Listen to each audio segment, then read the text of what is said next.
Boa noite, queridos amigos.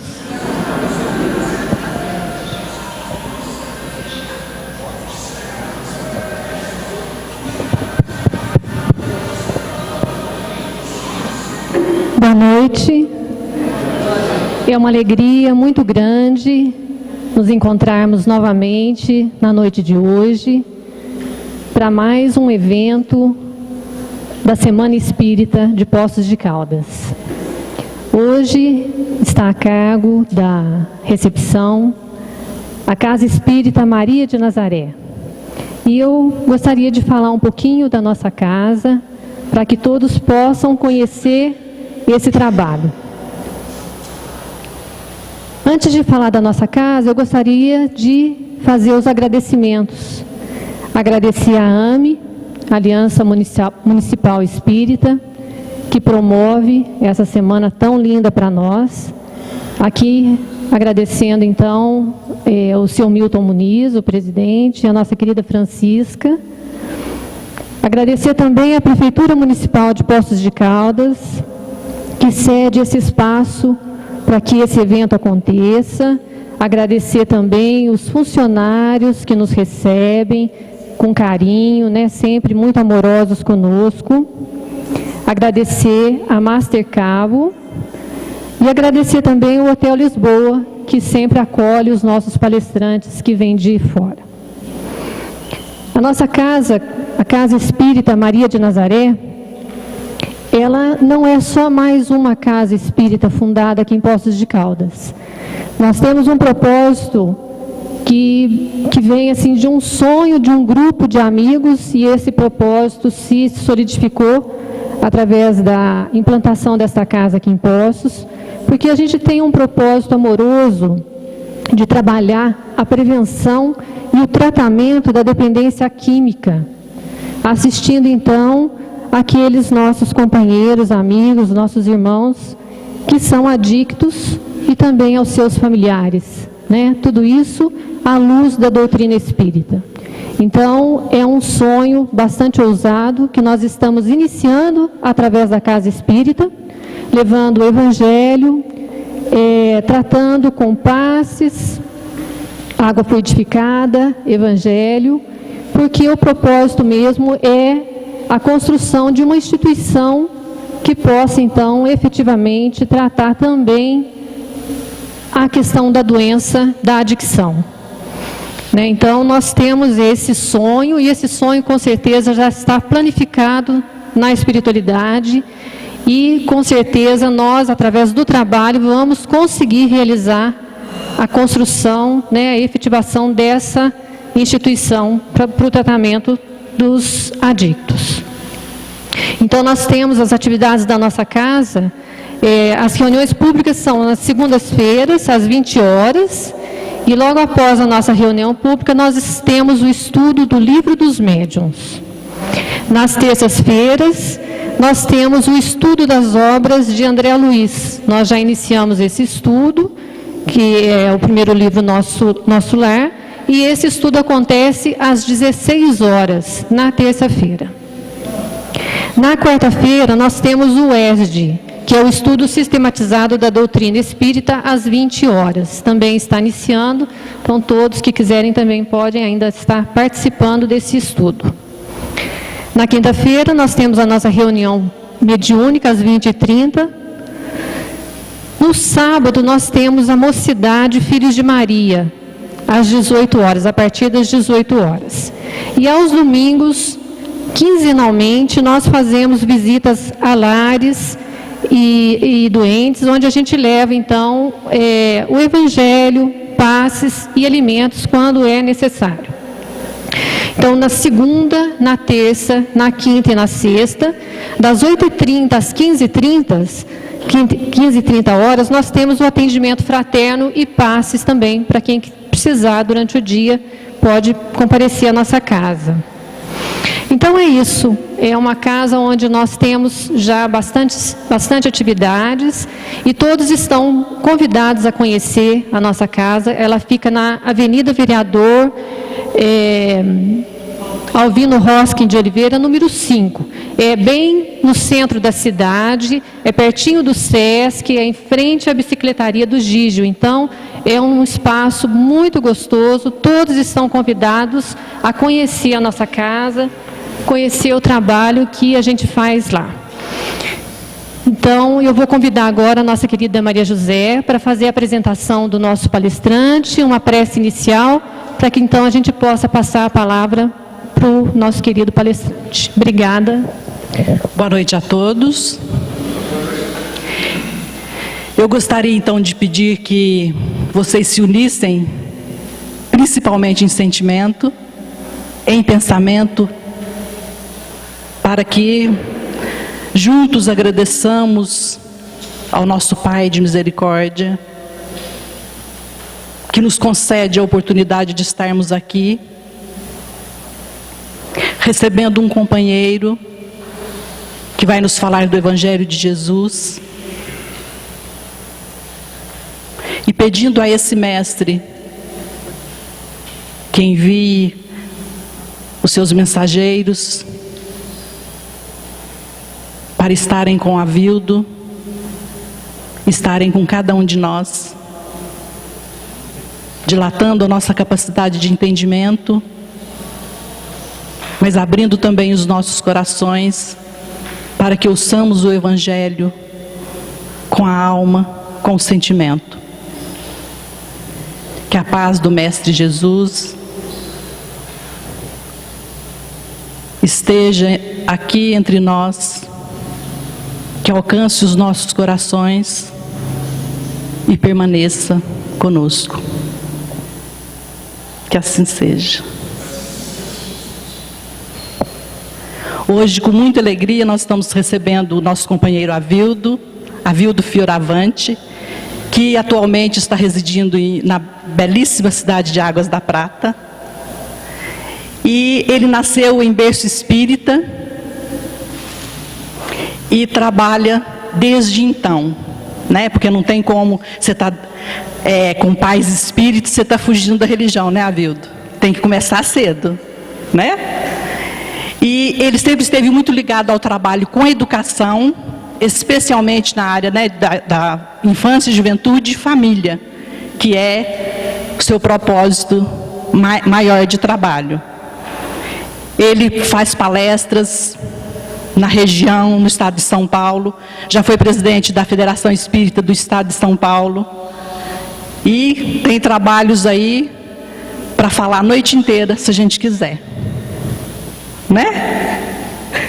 Eu sou boazinha. Todo mundo aqui, não importa de ficar aqui até 11, meia-noite. Está fresquinho. Então é isso, gente. Acolham, por favor, com muito carinho, que eu tenho certeza que é o que ele está trazendo para nós na noite de hoje. Muito obrigada.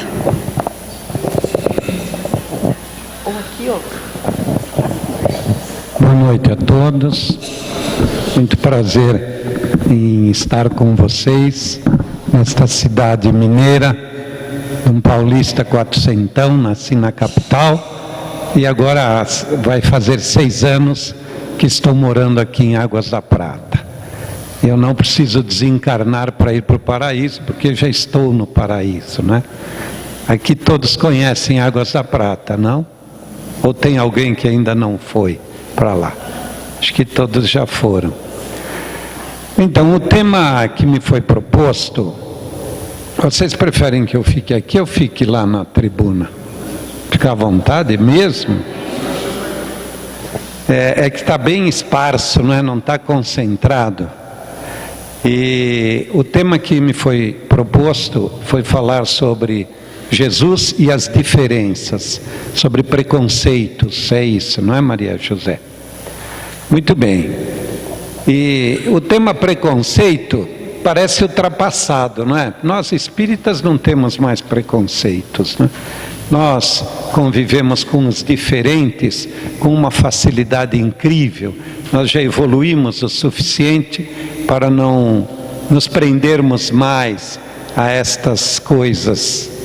Entretanto, agora há pouco eu estava terminando de preparar a palestra e estava ouvindo o noticiário no rádio e estavam comunicando que um grupo de 1.600 empresárias alemãs vieram a São Paulo visitar uma unidade de educação, e depois de terem feito esta visita, elas declararam que perceberam que o machismo no Brasil é muito semelhante ao machismo na Alemanha.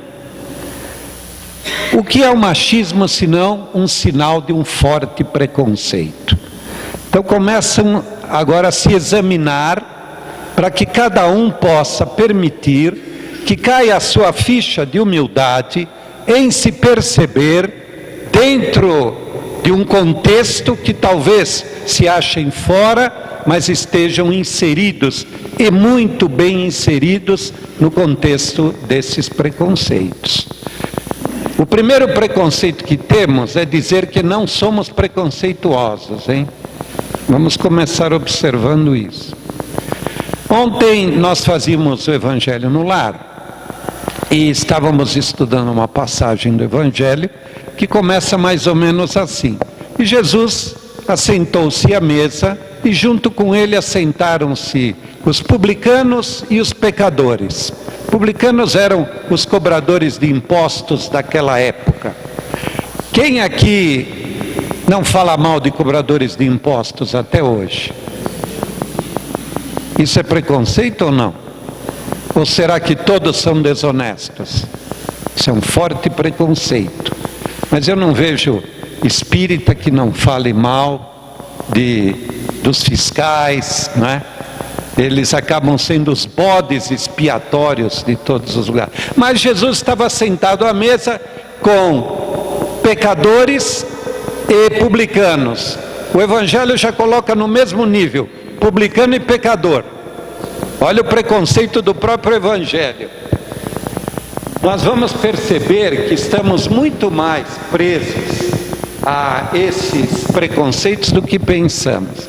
E Jesus percebeu que havia um certo burburinho dos fariseus que diziam para os apóstolos: mas como, o teu mestre que diz ser tão bom, representante de Deus, não percebeu que ele está sentado à mesa com a pior espécie que existe? Não é? Quer dizer, não está bem dito assim, eu que estou inventando um pouco, né? E Jesus então, percebendo, disse: quem precisa de médico são os doentes, colocando-se como médico e os pecadores como os doentes. Mas não vamos analisar essa passagem, vamos apenas citar como o Evangelho está repleto de posições altamente preconceituosas. Certa vez Jesus caminhava por uma estrada e havia um cavalheiro que, por sinal, era também cobrador de imposto, um tal de Zaqueu, que eu acho que todos já ouviram falar, publicano, e ele queria muito conhecer Jesus. Porém, aonde ele ia, havia uma multidão em volta de Jesus, e ele era um senhor de uma estatura mais baixa, e tinha muita dificuldade em ver e trocar de olhar com Jesus. E ele o que fez? Subiu num local, talvez numa árvore, em algum lugar, e ficou esperando Jesus passar. E quando passou, vocês imaginem como ele foi ridicularizado. Onde se viu um homem dessa importância subir numa árvore para ver Jesus? Preconceito dos que estavam observando Zaqueu. Jesus olhou para Zaqueu e disse: desce daí, Zaqueu, porque ainda hoje estarei com você para jantar em sua casa. É uma quebra absoluta de preconceito. Jesus não precisava ir jantar na casa de ninguém, mas ele foi de um impacto tão grande que causou espanto entre os que estavam ali. Será que Jesus não sabia que Zaqueu era um publicano, um cobrador de impostos, que havia enriquecido à custa da miséria dos homens? Mas Zaqueu ficou tão tocado com aquela situação que prometeu a Jesus que devolveria tudo que ele havia pego dos outros 4 vezes mais. E daquilo que lhe coubesse, ele daria metade dos seus bens. Vejam o preconceito aí instalado nesse setor. Uma outra ocasião, Jesus ia caminhando com os seus apóstolos e às portas da cidade de Samaria, às portas da cidade de Samaria, ele parou para beber água, enquanto seus apóstolos foram à cidade para fazer algumas comprinhas, comprar algumas coisas para que eles continuassem a sua viagem. Quando ele se assentou à beira do poço de Jacó, aproxima-se uma mulher, que no Evangelho é conhecida como a samaritana, e Jesus pede a ela que lhe dê água. E ela fica admirada: como o Senhor pedindo para uma mulher samaritana para lhe servir água? É aquela passagem então que Jesus diz: dá-me de beber dessa água, porque quem beber dessa água voltará a ter sede, mas quem beber da água que eu dou nunca mais sentirá sede. Mas nós estamos citando isso para vocês perceberem 2 fortes preconceitos que estão assinalados nessa passagem. O primeiro é de que na época de Jesus, as mulheres sofriam um forte preconceito machista, visto que homens não conversavam publicamente com as mulheres tinham que sair do caminho para os homens, e Jesus para e conversa com esta mulher. Ela se admira, primeiro, porque ele conversou com ela, a mulher, e segundo, porque ela era samaritana.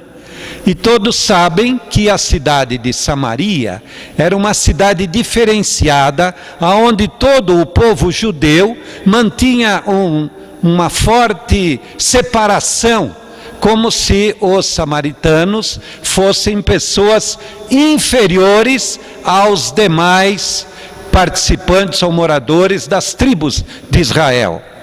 Hoje nós ainda mantemos esse tipo de preconceito contra as cidades mais pobres do país.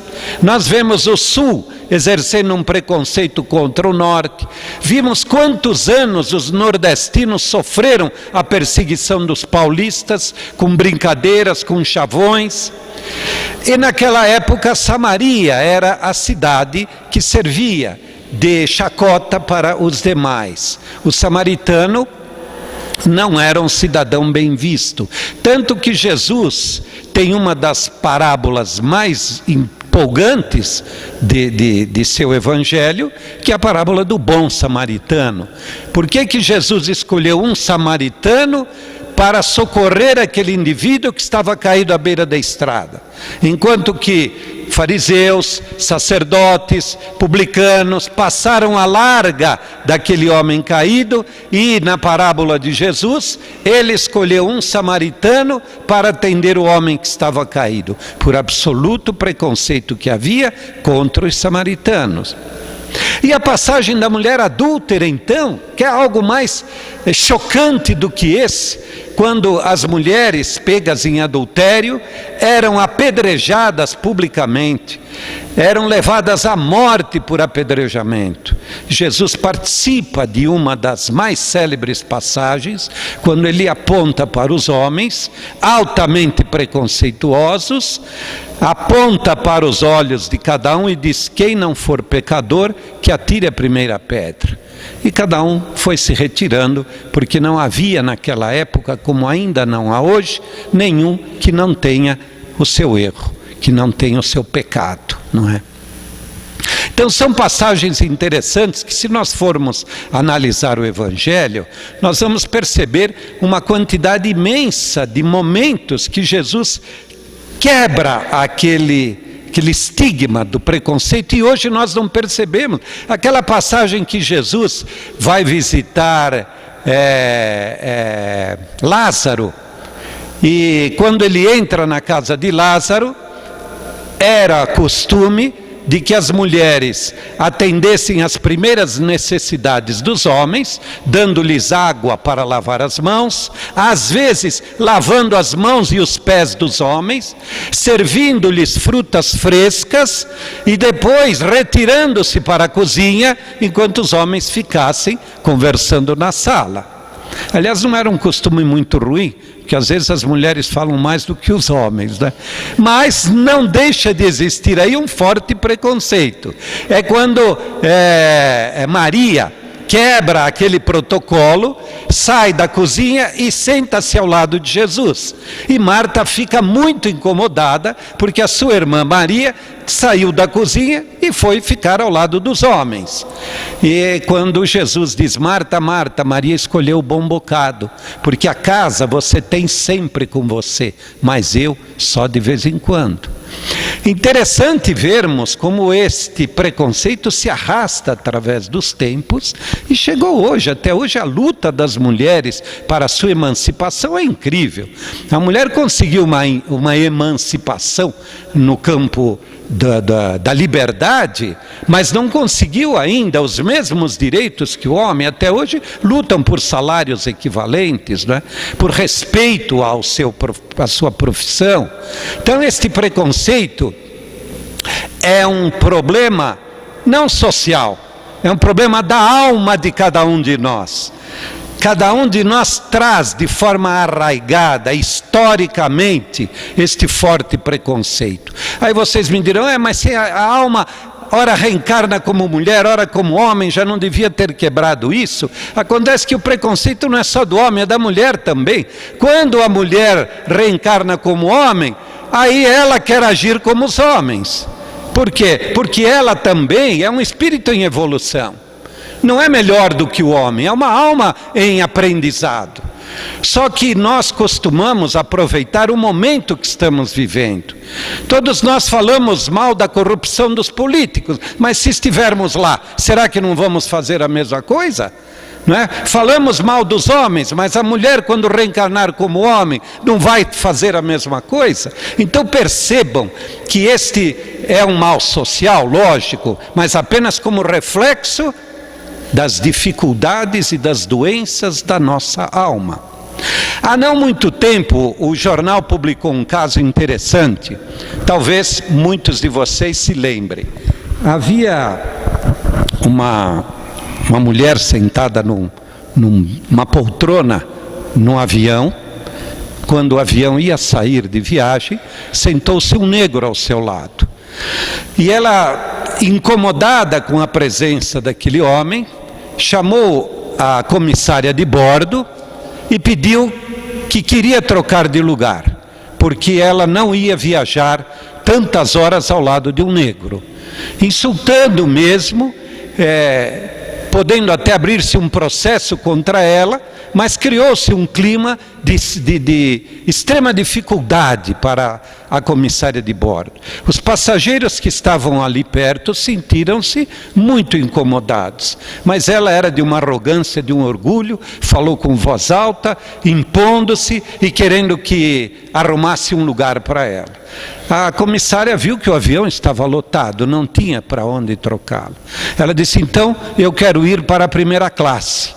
Aí a comissária de bordo pediu licença e foi falar possivelmente com sua chefe ou com o piloto, e voltou depois e disse: nós já temos uma solução para a senhora. E ela, toda feliz, já ia pegando as coisas para ir para a primeira classe, quando a comissária diz: nós vamos colocar este cavalheiro na primeira classe e a senhora fica onde está. E o negro foi para a primeira classe e ela permaneceu na classe econômica. Ficou profundamente chocada e o público que estava ali aplaudiu a decisão da comissária de bordo, numa atitude de respeito. Então, estes fatos ainda chocantes acontecem, mas nós precisamos perceber que esses são apenas sintomas daquilo que nós vivenciamos interiormente, daquilo que somos interiormente. Nós vimos aí, pelos anos de 1940, na época da Segunda Guerra Mundial, o grande preconceito dos alemães, principalmente de Hitler, contra os judeus. Nós vimos o grande preconceito que existe entre muçulmanos e cristãos. Nós vimos o grande trabalho de Gandhi na Índia para poder dar um pouco de respeito ao povo hindu, que se via ameaçado em sua soberania pelo povo inglês. E assim, de uma certa forma, nós percebemos que a história da humanidade se arrasta atrás do orgulho, atrás do forte preconceito que existe, pela falsa noção de grandeza que temos, sempre achando que somos melhores ou superiores aos outros. E o espírita, como é que fica nessa história? Nós já estamos superando esta fase, não é? O espírita da pretensão de estar superando isso, não percebe ainda que nós nos ufanamos, nos orgulhamos, quando no último censo foi percebido, não é? Foi indicado que a escolaridade do espírita é superior ao de qualquer outra religião. E quem soube disso, muitas vezes comentou com outros frequentadores de outras religiões, com o ar de superioridade, considerando que os espíritas são pessoas mais cultas do que as outras. E embora a gente falasse apenas a pretexto de informação, mas no fundo nós estávamos nos ufanando com esta condição de que os espíritas têm um grau de escolaridade maior do que os outros. Nós nos ufanamos ou nos sentimos gratificados, porque socialmente somos considerados os mais caridosos entre todas as religiões. Isso é comum se dizer que cada casa espírita tem uma casa de caridade junto, e que nós fazemos ostensivamente a caridade. Será que estas informações não têm trazido em nós um falso orgulho, uma vaidade descomum, que gera em nós uma pretensa superioridade em relação às outras crenças? Costuma-se dizer que fazer negócio com o espírita é seguro porque o espírita é honesto. Será que esta ideia que temos de que somos honestos não representa um preconceito contra aqueles que não são espíritas? O fato de que o espírita não é obrigado a pagar o dízimo, diferente de outras religiões, faz com que a gente se sinta orgulhoso disto. Eu não sou obrigado a dar nada, eu dou porque eu quero, a doutrina não pede nada. É comum nós passarmos esta informação com voz alta, perto daqueles cuja orientação é dar o dízimo. Isto é preconceito, gente. Nós costumamos achar que a doutrina espírita, por ser racional, por ser experimental, ela não é dogmática, e ao dizermos isso, nós nos colocamos acima das doutrinas dogmáticas, considerando que o Espiritismo está acima delas. Será que nós, ao darmos esta informação, não estamos usando de um forte preconceito contra outras doutrinas? Isto é importante que a gente comece a meditar sobre isto, porque nós não vivemos somente os preconceitos de cor, nós temos os preconceitos sociais. Quem aqui não faz diferença entre os ricos e os pobres? Como nós tratamos alguém que bate à nossa porta e se apresenta mal vestido e um que se apresenta bem vestido? Alguém que para de bicicleta e alguém que para num carro último tipo. Como nós tratamos estas pessoas?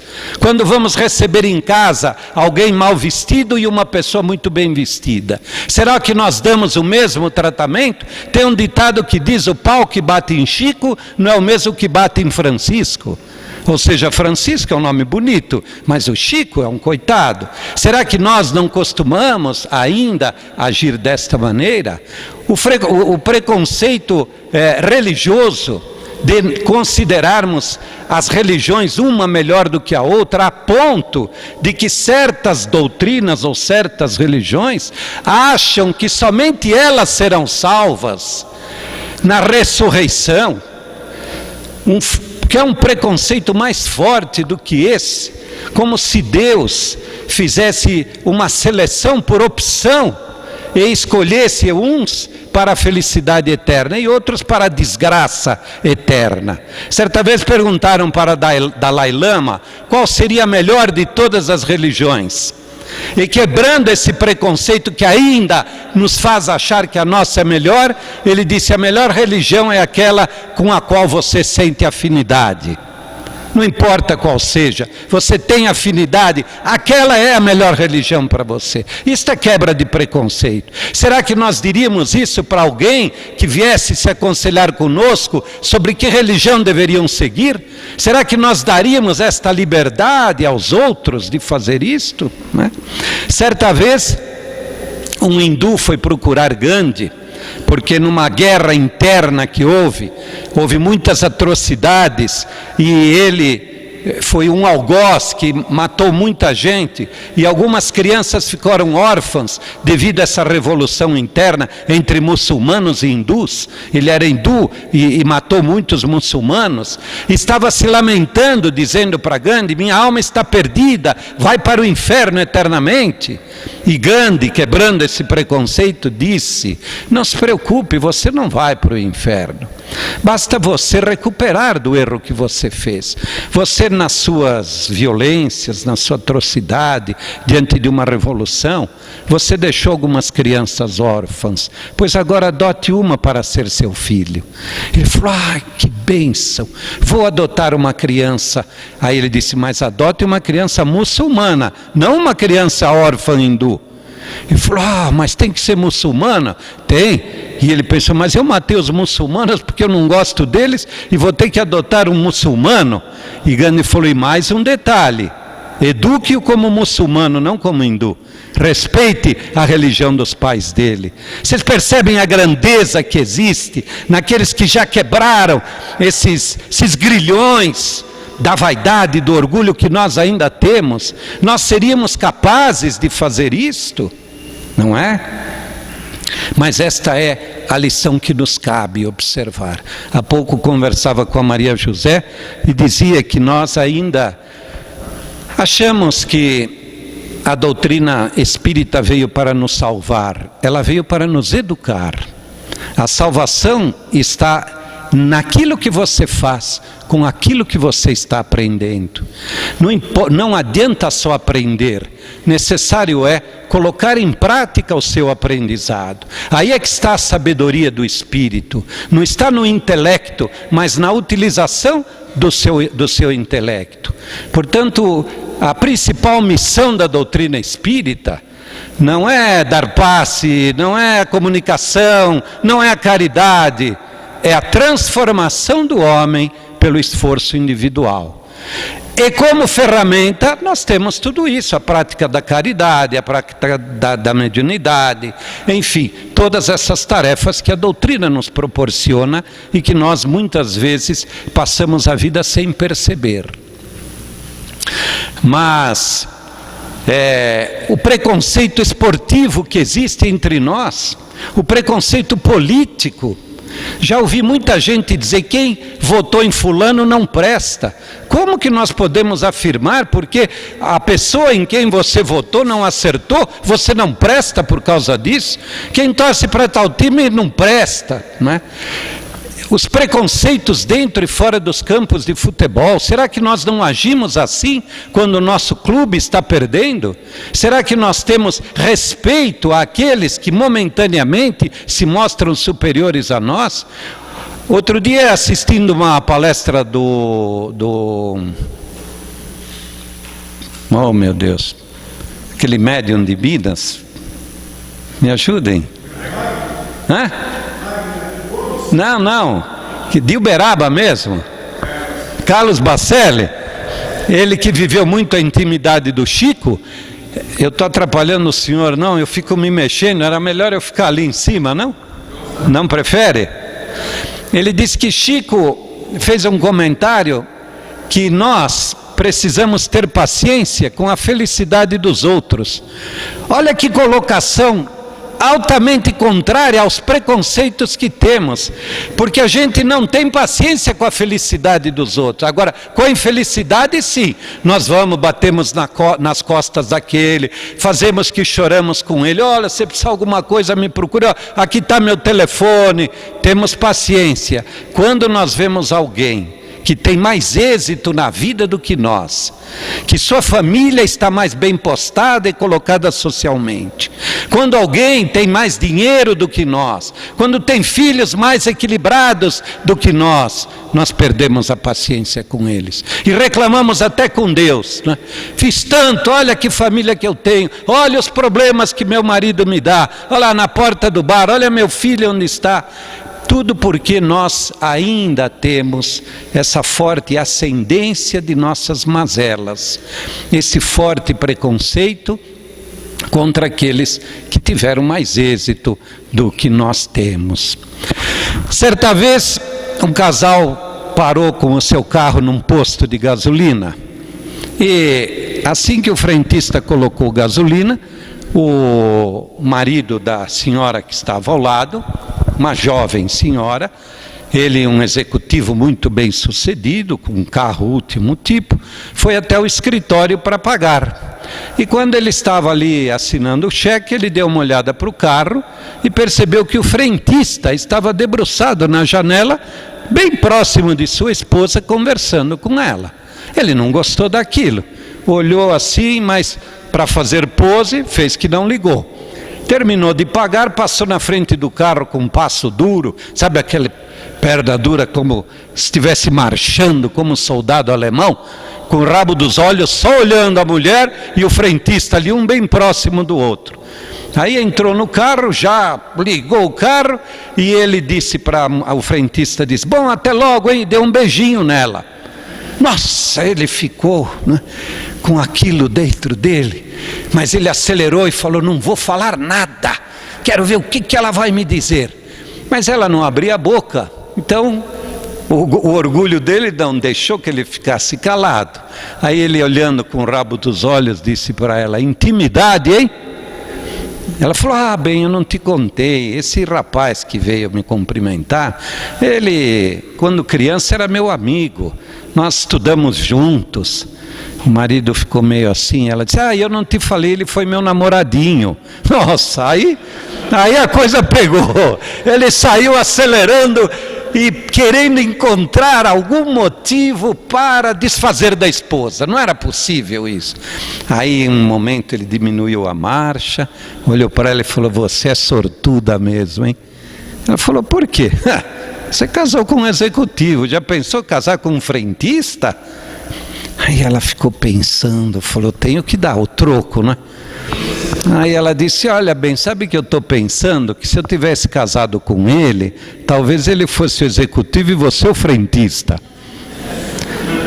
Então, duas situações muito distintas, mas que vêm mostrar o preconceito de ambos. Ele contra o frentista, a intimidade com a esposa, absoluta desconfiança, porque se ela tem essa atitude, alguma razão houve, e ela também deu o troco, porque por se sentir melindrada, pela sua vaidade ser ferida. Então um caso até folclórico como esse, vem identificar bem a maneira como nós nos comportamos na vida. Costumeiramente é assim que nós agimos. Nós percebemos pessoas da história que tiveram sempre um comportamento extremamente preconceituoso. O que ocorreu com este casal que eu acabo de relatar?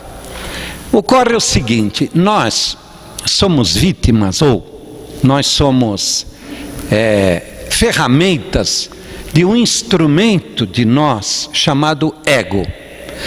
E quando este ego entra em movimentação, nós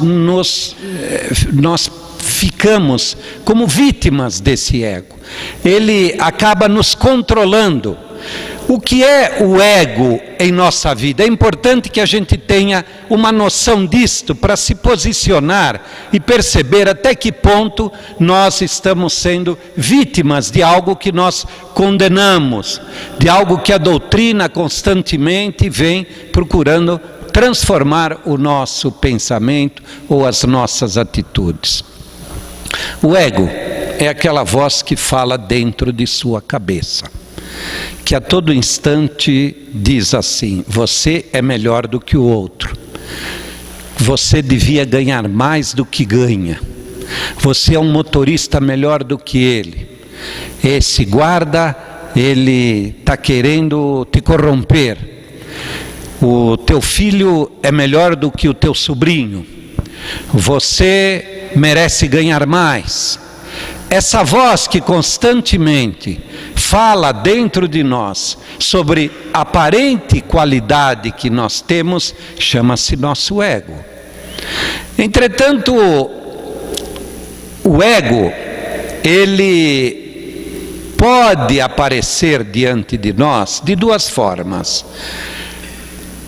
A forma mental, que é aquilo que eu penso a meu respeito, e que nem sempre os outros pensam de mim a mesma coisa que eu penso.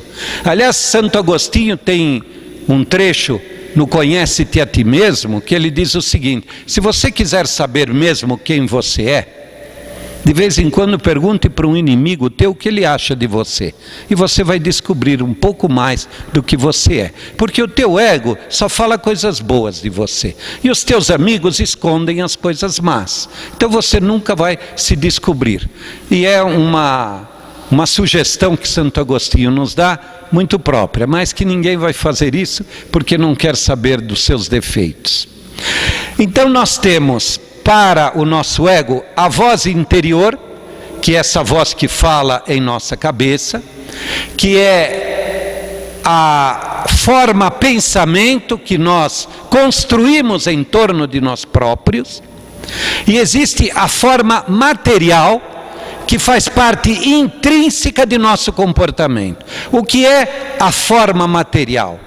A forma material é a construção de todos os bens terrestres, todos os bens materiais que existem, sobre os quais eu coloco os objetivos da minha vida. Então, ter um carro é uma forma material de que eu me identifico com aquela forma material, e ao sentar num carro, eu transpareço ser mais importante do que realmente eu sou. Então é a minha identificação com um bem material. Quando eu vejo na vitrine uma roupa que foi usada por um artista, uma joia, um relógio que uma pessoa importante usa, eu imediatamente me identifico com aquela forma, e isto faz com que o bem de consumo seja a parte intrínseca da minha vida. Então eu passo a me valorizar por um bem material. Ou seja, o verdadeiro e essencial valor de minha alma fica em segundo plano, porque eu coloco em primeiro plano a forma do meu ego, que é um bem material que se identifica comigo. Ao ter uma casa, ao ter um carro, ao ter um diploma, ao ter um título, tudo isso me identifica com a forma que eu gostaria de ser. Sem dúvida nenhuma, nós não precisamos fazer um discurso brilhante sobre isto, que o conhecimento doutrinário que temos já nos faz perceber o quanto nós estamos ainda presos às formas e não à essência. Quanto nós ainda estamos presos ao supérfluo e não ao essencial. Não que nós não precisemos ter um carro bom, uma casa bonita. O problema está na identificação nossa com esses bens. E quando eu vejo alguém que tem um bem material melhor do que o meu preconceito aflora e eu me sinto diminuído. Ou quando eu vejo alguém com algo menor do que o que eu tenho, eu cresço perante ele, eu o humilho. É o forte preconceito que existe dentro de mim. Portanto, este ego que fala em mim, muito mais forte do que a essência de minha alma, é ainda a grande dominação sobre nós. Nós ainda vivemos 99% sobre as formas, sobre o supérfluo, sobre o ego que fala mais forte para nós do que a essência de nossa alma. Portanto, falar em preconceito é muito fácil. Viver uma forma despretensiosa com o meu próximo é muito difícil. Públio Lentulus, quem leu o livro há 2000 anos há de se lembrar, Públio Lentulus foi um senador romano que em outras encarnações acabou se tornando o Emmanuel, que foi o espírito companheiro do Chico durante toda a sua vida. Públio Lentulus, certa vez, na história do livro há 2000 anos, tinha sua filha muito doente e estava praticamente desacorçoado com os recursos médicos, quando alguém lhe falou em Jesus, e naquela época Jesus estava sendo perseguido, tanto que logo depois foi preso e foi morto. Públio Lentulus arriscou por amor à sua filha procurar Jesus, mas o que é que ele fez? Marcou uma visita a Jesus na calada da noite, para que ninguém o visse conversando com aquele homem que tinha um forte preconceito sobre Jesus, mostrando que Públio Lentulus era preconceituoso e não teve coragem de falar com Jesus na luz do dia, para que não falassem dele. Quantas vezes nós também fazemos as coisas às escondidas para que ninguém faça comentários sobre nós? Nicodemos, aquela famosa passagem do Evangelho que nós espíritas a consideramos como uma prova da reencarnação, foi procurar Jesus para querer saber se era possível um homem velho voltar na barriga da mãe. Todos conhecem essa passagem. Em que momento Nicodemos, que era um homem importante do governo, foi procurar Jesus? Na calada da noite, para que ninguém o visse. Esta é a forma como nós, historicamente, vamos procedendo, como nós vamos agindo. Então vamos nos observando dentro do tema da noite, que o que eu coloquei como objetivo hoje é despertar em nós a consciência de quanto nós ainda temos que caminhar para nos libertarmos dessas algemas que nos prendem ao preconceito, à forma, ao orgulho, dos quais nós somos muito vítimas ainda. Interessante. Eu gostaria de chamar a atenção de vocês sobre uma outra forma de nós interpretarmos e nos conhecermos. Porque não tem relógio aqui, não? Meu relógio está meio... Quem tem hora, por favor? 8:55. Mais uns 15 minutos. Cadê a Maria José? Mais uns 15 minutos, tá bom? Vocês vão ver a novela hoje? E tem o jogo do Corinthians também, não é? Então vamos ver os preconceitos aí. Quem não é corintiano já fez assim. Há atualmente um estudo de um filósofo que é interessante como essas teorias modernas, elas se encaixam dentro da doutrina espírita, dentro do cristianismo, com outra roupagem, com outro nome, e as pessoas fazem sucesso, né? São best-seller de vendas em livros, e se você for analisar, você percebe que está encaixado dentro dos princípios doutrinários. Hoje, esse autor, Eckhart Tolle, que escreveu aquele livro sobre agora me fugiu o nome, mas não faz mal, não tenho preconceito não, porque depois de uma certa idade a memória começa a dar umas escapadas, né? O Poder do Agora.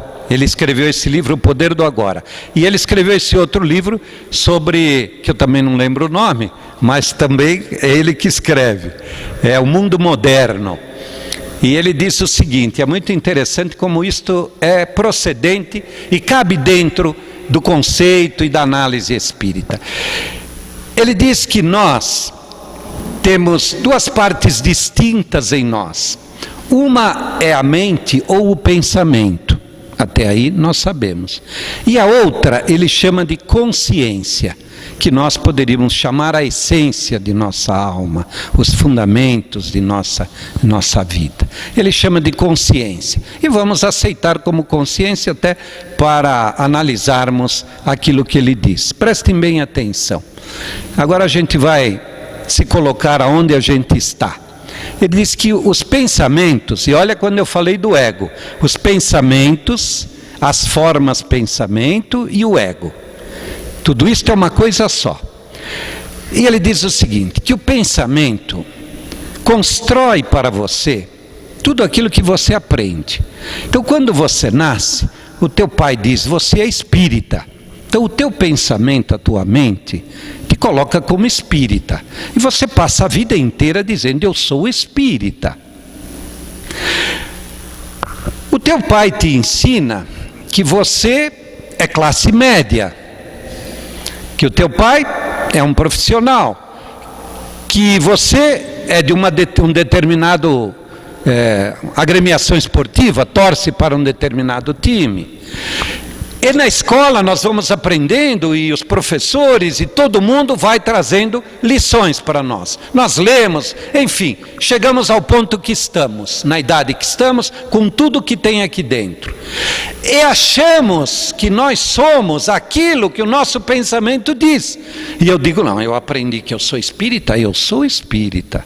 Eu aprendi que eu sou cristão, eu sou cristão. Eu aprendi que eu sou muçulmano, eu sou muçulmano. Eu aprendi que eu sou corintiano, eu sou corintiano. Eu aprendi que eu sou democrata, eu sou. E assim nós formamos tudo que nós sabemos e que achamos que somos. E aí vem então a segunda pergunta. Será que você é o que você está dizendo que é? Ou você pensa que é? Você diz, eu sou espírita. Você é mesmo espírita ou você vai no centro espírita? Ou você conhece o livro dos espíritos de cabeça para baixo? Isto identifica que você é espírita? Ou que você conhece o livro dos espíritos? Os teus pensamentos ou a tua mente tem que estar separado da tua consciência. Então vamos a partir de hoje pensar desta forma. O que eu penso que eu sou e o que realmente eu sou já começa a nos dar uma visão da vida que nós temos e que poderíamos ter. E a partir desta pergunta você começará a se responder em todos os questionamentos se você é ou pensa que você é. Então na primeira pergunta, eu sou cristão, você aprendeu que é cristão. Se você chegar lá no Oriente e falar, você é muçulmano? Não, eu sou cristão. Quem é você? Eu sou o José. Mas José está cheio no mundo. Será que o nome José identifica quem você é? Ou é apenas uma identificação social, jurídica? Ou o nome José identifica o teu ser na sua essência? Não. É apenas um nome que me deram. Podia ser Sebastião, podia ser Mário. Não quer dizer que este nome identifique quem eu sou. Porque quem eu sou, na verdade, é aquilo que está na essência de minha alma. É a minha consciência. Herculano Pires diz que o que nos diferencia dos animais não é a inteligência, é a consciência. Olha que interessante, 50 anos atrás Herculano Pires vem dizer o que hoje um best-seller diz. A consciência é o grande diferencial entre o que eu sou e o que eu penso que eu sou. Então eu penso que não sou preconceituoso, e nenhum de vocês acha que é preconceituoso, mas na sua essência, você age ou não age com certo preconceito? Então você é preconceituoso. Não no teu pensamento, mas na essência da tua alma, você ainda é preconceituoso. Ouço muitas pessoas dizerem: eu não sou mais orgulhoso, eu não sou violento. Você pensa que não é violento, você pensa que não é orgulhoso, porque você aprendeu que você não é. Mas verdadeiramente você só terá certeza que é quando você conseguir, de forma instantânea, de forma não racional, agir daquela forma cristã. Eu lembro o caso de um Francisco de Assis, de uma Madre Teresa de Calcutá, de um Chico Xavier. Estes eram, na essência, aquilo que pensavam. E o interessante é que quem é na sua essência, não fala que é. Exatamente quando você diz que não é preconceituoso e não é orgulhoso, é porque na sua essência você ainda é. E você gostaria de não ser, por isso você verbaliza o que você gostaria de não ser, mas no fundo você ainda é. E para que eu estou falando tudo isto? Porque a consciência que nós temos, ou pelo menos a partir deste momento poderíamos ter, fará com que a gente, num verdadeiro insight, se conheça melhor e a partir de agora tenha a humildade de perceber que não é tão bom quanto pensa que é, mas que tem consciência que quer ser bom. E é exatamente esta consciência que nos faz ter o desejo de modificar, de melhorar, é que fará com que a gente realmente se modifique e se melhore. Portanto, o tema que nos foi proposto é extremamente atual. E vejam que Jesus, de 2000 anos atrás, sabia que nós hoje poderíamos estar discutindo o tema, como se ainda estivéssemos engatinhando atrás de um comportamento difícil de ser controlado, difícil de ser administrado por nós, porque nós ainda vivemos intensamente as doenças da alma, que estão intrinsecamente ligados à nossa consciência, ou seja, nós ainda estamos muito longe de ser aquilo que nós pensamos que somos, ou aquilo que nós dizemos ser. Se cada um sair daqui hoje, certos de que nós estamos apenas iniciando um processo evolutivo, se nós percebermos que através da evolução das espécies, nós há muito pouco tempo saímos do primitivismo, das épocas das cavernas, que há bem pouco tempo nós nos arrastávamos pelos cabelos e usávamos um pedaço de pau para defender a nossa propriedade, e hoje usamos armas atômicas, nós vamos perceber que evoluímos muito pouco, que o nosso intelecto, que é o que eu penso ser, evoluiu, mas o que eu sou na verdade progrediu muito pouco. Isto não tem que ser demérito para ninguém, tampouco motivo de aborrecimento. Pelo contrário, tem que ser motivacional para saber como eu sou e aonde eu quero chegar. Porque para chegar ao nível de que a essência de minha alma seja realmente o que eu penso ser, vai um espaço muito grande, mas que será pequeno dependendo do esforço com que eu me movimentar.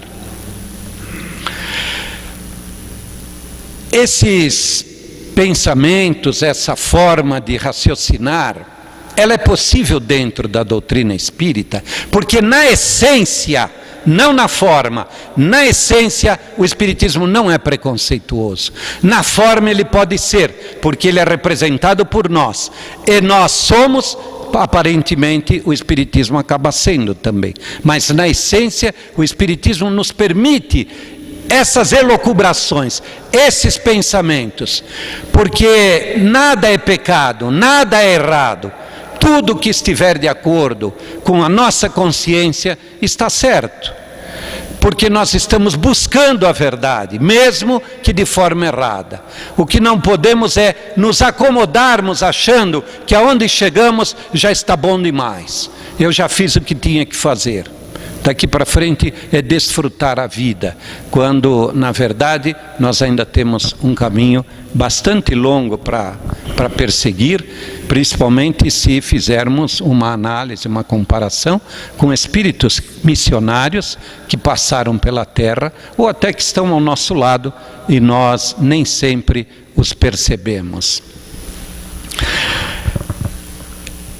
Para encerrar esta nossa despretensiosa e antipreconceituosa palestra, não é? Eu espero não ter sido preconceituoso em alguns momentos, porque se vocês forem analisar, eu tive alguns momentos de preconceito. Quando eu falo do Espiritismo eu fico meio orgulhoso. Por quê? Porque ainda tenho preconceito. Quantas vezes eu já falei, não, o nível de intelecto dos espíritas, pelo senso, mostra que estamos acima da maioria. Todas as vezes que eu disse isso foi por absoluta vaidade minha. E depois eu me pegava falando isso e eu dizia, mas por que eu falei? Precisava ter dito, né? Que nós não temos dogmas. Quantas vezes nas palestras, em momentos que não eram próprios, eu usei estes argumentos em aula para os alunos, e ali na aula tinham católicos, tinham evangélicos, né? Então essa falta de caridade na sua essência demonstra até que ponto nós já caminhamos. E o conhecimento de si próprio é o único caminho para a transformação, para a mudança, para que a gente possa realmente eliminar essa casta de nós. Vocês vejam, na Índia até hoje existem as castas, existem os párias, não é? Aqueles que nunca sairão daquela condição, e eles são reencarnacionistas, os hindus. Olha que coisa interessante, o que é você viver pelo que sabe e não pelo que você é. Um povo que acredita na reencarnação e faz divisão de castas, e ainda tem a casta dos párias, que são os que fazem o serviço mais imundo da sociedade. O que aprendeu dentro do conhecimento teórico da reencarnação? Praticamente nada. Só sabe teoricamente que a reencarnação existe, mas até hoje não fez uso disto.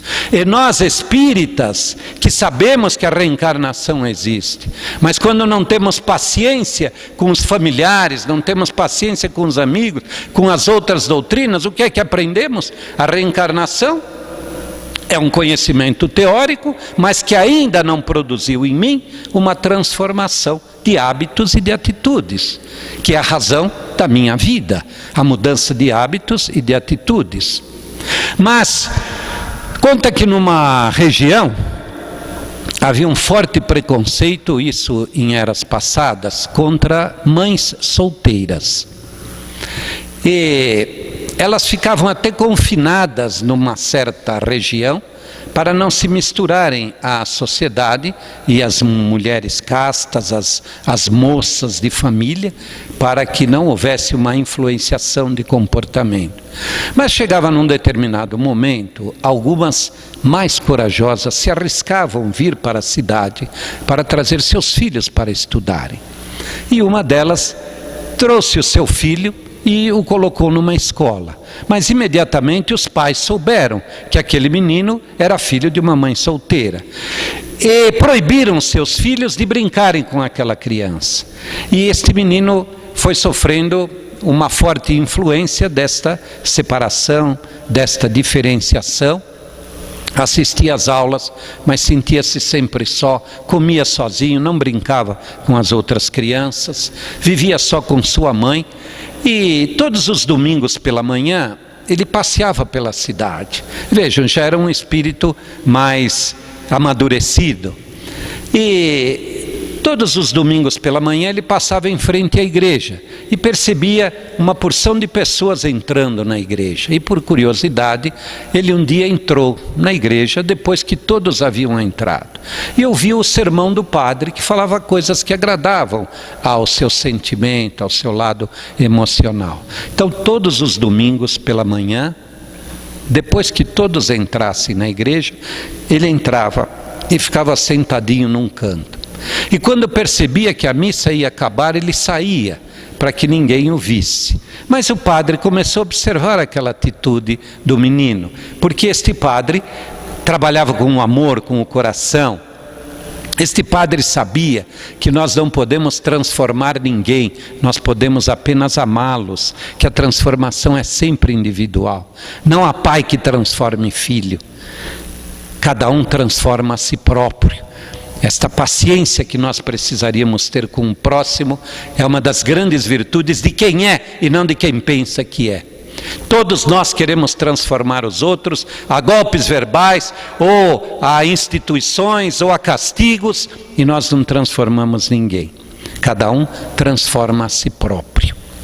E este padre, observando este menino, quis saber quem ele era. E rapidamente chegou aos seus ouvidos: é filho de uma mãe solteira, não presta, sua mãe não presta. E ele continuou observando que todos os domingos o menino ia. Até que um dos domingos em que a pregação dele foi mais afetiva, mais calorosa, o menino se perdeu nos pensamentos, no desejo de ter um pai, de ter amigos, e não percebeu que a missa acabou. Quando ele se levantou, já estavam saindo todos. Então ele entrou no meio daquela multidão, quando percebeu uma mão que lhe tocou no ombro. Ele já imaginou: vão me pôr fora da igreja. Virou para trás e era o padre, que no meio de todos fez com que todos prestassem atenção, pararam todos de andar e imaginaram: agora o padre vai colocar este menino para fora, ele nunca mais entra aqui. E o padre disse para ele: quem é você? E o menino, assustado, de olhos arregalados, ia dizer o nome da mãe dele, que era a única referência que ele tinha, quando o padre disse: eu já sei quem é você. Você é um filho de Deus, como todos nós somos. Vem cá, menino. E o abraçou e o levou para dentro da igreja. E isto fez com que ele se transformasse. Conta que é uma história verídica. E o povo que ali estava aprendeu aquela lição de humildade e percebeu o quanto preconceituoso este povo era. Que fique esta simples história como referência em nossa vida, para que a gente nunca distinga um do outro por acharmos que um é melhor do que o outro. Todos nós somos espíritos em evolução. Cada um, dentro de uma característica, está num certo nível de evolução. E aqueles que aparentemente estão abaixo de nós, precisam de nossa mão, mas com compaixão e não com dó, porque a compaixão é a representação do amor. E a dó é a representação do orgulho. A pena que eu sinto de alguém representa a minha vaidade e o meu orgulho. Mas a compaixão significa que eu despertei para o amor, para o desejo de que o outro seja tão feliz quanto eu quero ser feliz. Que Deus nos ilumine, que esta semana seja de muito proveito e sem preconceitos. Um beijo para todos e muito obrigado.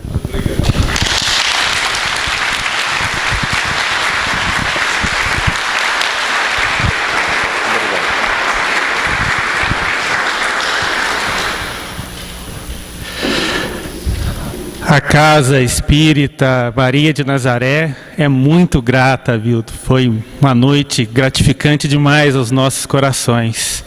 Espero que a gente consiga abarcar um tanto dessa essência linda que você nos trouxe. Obrigado de coração mesmo. A Casa Espírita Maria de Nazaré também agradece, em primeiro lugar, os colaboradores dessa Semana Espírita, a Master Cabo e o Hotel Lisboa, que tem nos ajudado muito. Agradece a Aliança Municipal Espírita, no nosso querido Milton Muniz, na nossa querida Francisca e toda a diretoria da Aliança Municipal Espírita. Agradece aos nossos queridos técnicos, né, que sempre estão nos honrando com esse trabalho que dignifica a Semana Espírita. Nós agradecemos muito a presença de todos e nós vamos nos preparar para a prece. Depois, talvez, alguém da AME vai falar, mas nós da Casa Espírita Maria de Nazaré também queremos convidar a todos, por sermos muito apaixonados pelo movimento de unificação e por isso adoramos a Semana Espírita. Então já estamos convidando a todos para o resto da semana. Teremos palestra amanhã às 20 horas com Paulo Henrique Bueno, um ótimo expositor, quem conhece sabe disso. E continuaremos tendo palestra na quinta, na sexta, no final de semana com a doutora Deusa, que é fantástica. Ela vai fazer uma palestra no sábado, 20 horas, e no domingo de manhã, 9 horas da manhã. Então nós temos Semana Espírita ainda até o domingo. Vamos aproveitar, gente, em dois sentidos. Tentar abarcar um pouco mais de conhecimento. Foi tão bom hoje. Eu tenho certeza que vai ser ótimo amanhã também. Na quinta, aliás, na quinta é esse que vos fala, que vai fazer a palestra. Então eu convido carinhosamente a presença de todos. Mas também na sexta, também no sábado e no domingo, eu tenho certeza que vai ser muito gratificante aos nossos corações. E para terminar, para ter a certeza que essa Semana Espírita continuará com essa alegria espiritual, vamos unir os nossos pensamentos. Vamos nesse momento ser um só, um pensamento coletivo, conduzido pelos eflúvios do mundo superior.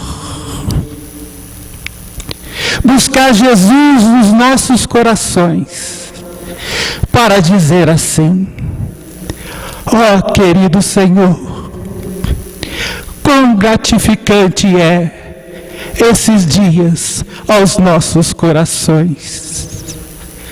Quão alegres estamos, Mestre, ao comungarmos, encarnados e desencarnados, com as luzes do Teu amor. Senhor Jesus, que um pouquinho dessa paz que invade os nossos corações possa percorrer pela imensidão, buscando aqueles que sofrem, possa levar o lenitivo da esperança nos dias melhores, para aqueles que atravessam na luta e no desamor.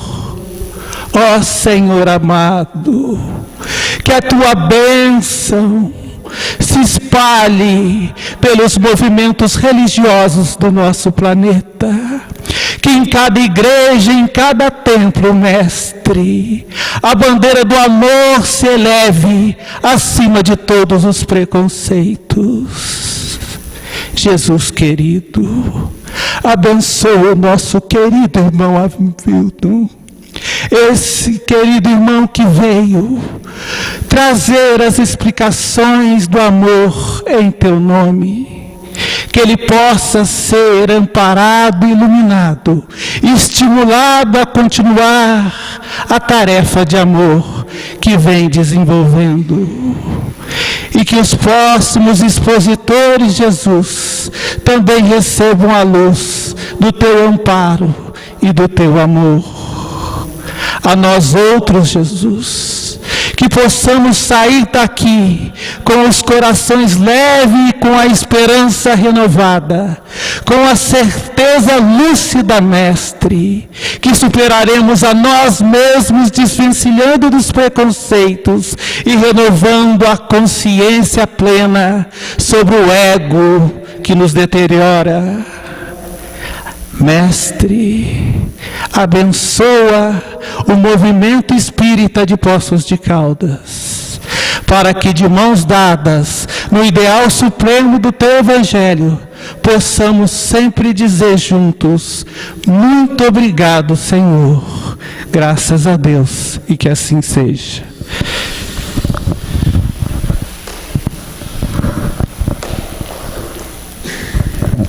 Agradecemos a presença de todos, das casas, né, que hoje nos visitam, as várias casas espíritas, porque o objetivo dessa Semana Espírita é essa união, é nos confraternizar, aprendendo, aproveitando esse momento para rever os nossos irmãos de outras casas, que às vezes a gente não convive diariamente, né?